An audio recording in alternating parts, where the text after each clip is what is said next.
बीते दिनी न्यूयॉर्क के हाइड पार्क स्थित सिटगो गैस स्टेशन ते शाम नूं करीब 8 वजे एक अणपछाते बंदूकधारी ने रॉबरी करने की कोशिश की।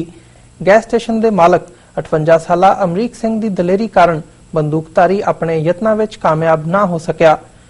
आईयां रिपोर्टां मुताबक रूट 9 ते पैंदे सिटगो गैस स्टेशन ते इस अणपछाते बंदूकधारी ने अमरीक सिंह ते शॉटगन साधी अते पैसिਆਂ ਦੀ मंग की। पहलां पैसे देने की कोशिश करने तो बाद अमरीक सिंह ने हमलावर नूं धक्का मार के स्टोर चों बाहर कढ दिता अते उसका पिछा किया, जिथों हमलावर अमरीक सिंह दे पैरां ते गोली चलाउण तो बाद फरार हो गया। न्यूयॉर्क स्टेट पुलिस वल्लों मामले की जांच करदिआं हमलावर की तलाश शुरू कर दी गई है। बीती रात पुलिस वल्लों इस घटना की सीसीटीवी फुटेज भी जारी की गई है। बाद अमरीक सिंह ने इस घटना नूं अपनी जुबानी भी बयान किया।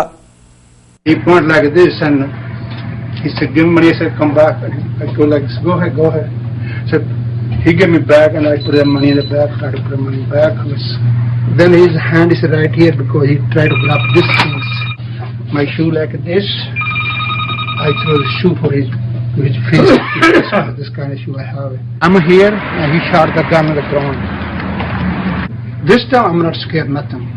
No scared at all. Then God with me, I'm not scared nothing.